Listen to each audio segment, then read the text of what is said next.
Oh, si VP Sara ba ang natatakot? O kayo? Natatakot si VP Sara. Ang kampo ni VP Sara, gusto na nga kayong sagutin. Dun sa Senado, hindi sa inyo. Dahil dun ang labanan. Bloodbath. Kailan sinabi ni VP Sara na makikipag-bloodbath siya sa hearing ng House Committee on Justice? Wala. Ang sinasabi, eto Laila de Lima, uulitin ko na naman, pang 100 beses ko na tong ulit. Uulitin ko na naman sa iyo yung sinabi ni VP Sara. Kasi nakakalimutan nyo eh. Akala nyo bloodbath dyan sa House of Representatives. Ito ang aktual na sinabi ni VP Sara sa bloodbath. Nililin lang nyo yung mga tao eh. Ito po. VP Sara on impeachment trial. I want a bloodbath. Saan daw yung bloodbath magaganap? Sa Committee on Justice hearing ba? Hindi. Ayan no. VP Sara on impeachment trial. Sa trial. Doon sa Senado. Doon magaganap. Yun yung sinasabi niya, I want bloodbath. Saan? Ulit-uli. Saan daw magaganap yung bloodbath? Saan? Sa impeachment trial. Tanong ko sa De Lima. Impeachment trial na ba yan sa House? Hindi pa. Hindi pa pala eh. Kayo yata ang may ayaw sa bloodbath. Kasi ayaw niyong dalhin sa Senado eh. Simpleng-simple yung sinabi ni VP Sara sa bloodbath. I want bloodbath. Saan? Sa impeachment trial. Sa trial ang bloodbath, De Lima. Hindi sa bahay mo.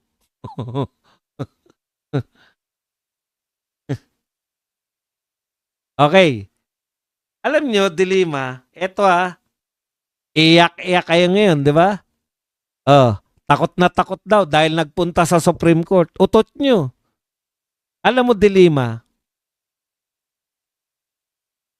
noong sinabi ng Supreme Court na 1-year bar rule, alam na namin na pag natapos yung 1-year bar rule, magsasampa kayo na impeachment. Alam na namin yan. Magsasampa kayo na impeachment. Dapat alam nyo rin, dahil si VP Sara tumakbo na sa Supreme Court, alam nyo rin dapat na may kakayahan si VP Sara na tumakbo sa Supreme Court. Ang tanong ko, hindi nyo anticipated yan? O gumagawa kayo ng hakbang para palabasin lang na kunwari, kasi wala naman talaga kayong ebidensya, naghahagila pa lang kayo, kunwari, para hindi nakakahiya, kunwari, natalo na naman kayo ng Supreme Court. Pero sa totoo lang, wala talaga kayong ebidensya. Kaya baka makatsamba kayo. Baka hindi pumunta si VP Sara sa Supreme Court. Makahanap kayo ng mga papeles. Very willing naman si Boying na ibigay ang salin sa inyo.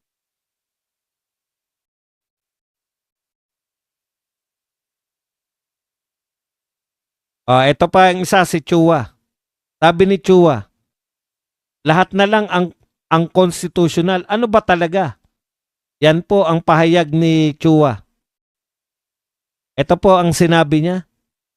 Lahat na lang sinabi niya ang constitutional. Yung unang mga desisyon ng Korte Suprema sinasabi ang constitutional. Ngayon lahat na nakalagay sa ating saligang batas, ito po ay sinusunod namin pati sa rules. Ngayon unconstitutional pa rin? So ano ba talaga? Dati sinasabi nila handa sila. Ito lahat si Chua to Pero ngayon ito binibigay na yung pagkakataon sa kanila. And yet, lahat naman kino-question nila at sasabihin nila ang constitutional. Kaya hindi ko po maintindihan kung ano po talaga ang gusto nila. Bakit? Ulitin ko ulit. Bakit kayo lang ba marunong mag-legal? Kayo lang ba pwedeng mag-exhaust ng mga legality? Gusto nyo susunod sa inyo yung kampo ni BP Sara?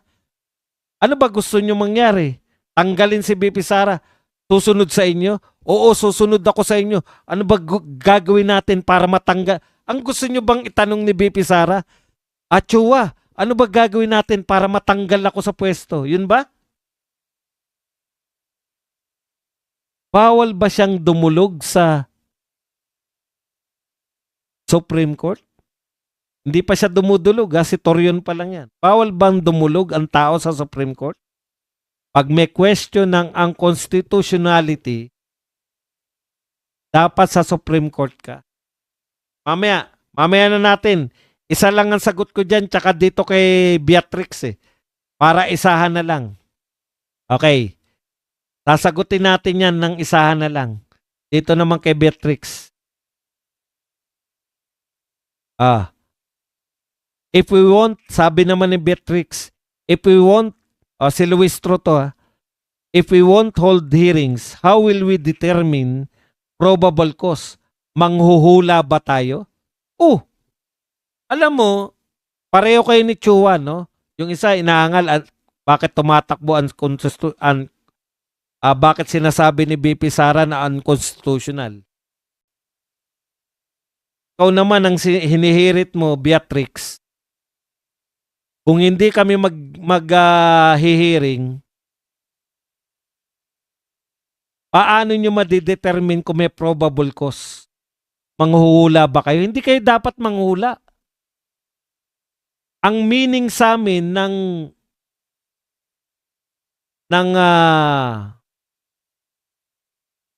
patient, in form and substance, sufficient Okay na. Bakit maghihiring pa kayo? Ipapaalala ko lang sa iyo, Beatrix. Nakakadalawang full-blown na tuloy. Nakakadalawa na tayong impeachment na nasaksihan ko. Ako mismo nakasaksi. Yung kay Erap at saka yung kay Corona. Isang presidente in-impeach at isang Supreme Court Chief Justice in-impeach. Magtatanong ka ngayon, paano magkakaroon ng probable cause kung hindi kayo maghihiring? Kay Erap, nadala nila sa Senado. Walang mini trial na naganap diyan sa House of Representatives. Kay Corona, nadala nila sa Senado. Walang naganap na mini trial diyan sa House of Representatives. Bakit? Kasi lahat ng tinatawag nilang yung mga fishing expedition diyan naganap sa Senado. Yung mga pagpapasabpina ng mga salin naganap sa Senado. Yun yung point namin. Nakadalawa na tayong impeachment pero kakaiba tong impeachment na to. Yung unang dalawang impeachment may binibintang sa inimpeach. Nagkaroon ba ng fishing expedition? Ako naniniwala ko may fishing expedition kasi pinilit nila yung impeachment court na ipasabpina. Lalo na yung kay Corona, yung salin ni Corona. Korte yung nagpasabpina. Hindi komite. Yun ang pagkakaiba sa'yo. Dito, wala kayong ebidensya. Magkakaroon lang kayo ng ebidensya pag pinasabpina ninyo yung mga salin, yung mga kung ano-anong papeles. Doon, may binintang sila. Pero doon naganap yung sabpina sa Senate. Yun ang pagkakaiba, Beatrix. Yan ang pagkakaiba, Chua. Nakadalawa na tayo na impeachment. Anong kakaiba sa inyo? Special ba kayo? Bakit gusto nyo ituring kayong special? Okay, ikalawa. Hindi nyo ba ini-expect na pwede pa ring lumapit sa Supreme Court si BP Sara? Bakit gumagawa pa rin kayo ng mga pwedeng questionin sa Supreme Court? Kung ang purpose ninyo, madala sa Senate, naniniwala kayo na sufficient in form and substance, ang purpose ninyo, madala sa Senate nang masimula na tong impeachment, bakit meron pang mini trial? Ako na rin sasagot, wala kasi kayong ebidensya. Ano titignan ng Senate? Wala kayong papeles, wala kayong ebidensya, maliban kay Madriaga. Sa tingin ko, ang daling lang palabasin ni Madriaga eh. Una, polluted yung source nyo. Polluted yung inyong witness.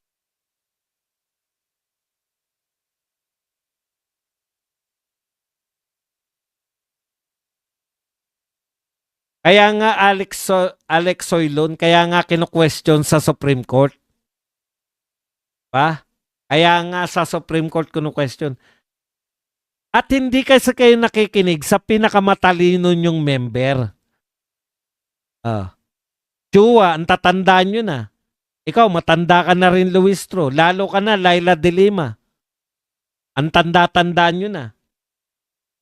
Ang pinakikinggan nyo, si Redon. Bakit hindi kayo makinig sa law, sa Dean? Na member nyo rin, si Rufus Rodriguez. Ano sabi ni Rufus Rodriguez? Itong ginagawa natin na pagpapasabpina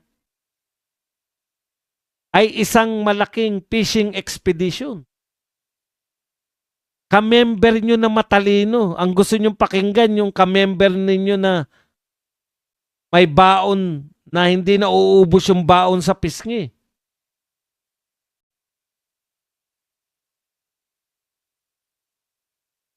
Sinabi na nga ni Rufus Rodriguez na yan eh. O ikalawa, noon pa sinasabi ni Rufus Rodriguez, bakit ninyo sinasampahan ng impeachment si BP Sara bilang DepEd Secretary? Hindi naman impeachable yung DepEd Secretary. Ano ang logic? Ano yung punto ko? Kung mismong Committee on Justice nakikita na mali yung ginagawa ninyo, sa tingin nyo yung kalaban ninyo na si BP Sara, sa tingin nyo mapapalagpas yung pagkakamali ninyo? Yung membro nyo nga hindi mapalagpas eh. Anong meron yung membro nyo? Hindi pa po Duterte yan si Rufus. Maalam lang siya sa batas. Hindi nga mapalampas ni Rufus eh. Bumuboto nga siya ng hindi pabor eh. Akala nyo kasi, porket marami kayo, sa Supreme Court po, wala pong botohan dyan. Titignan ba nila? Sino mas marami? Yung nag-oppose dito o si Rodriguez?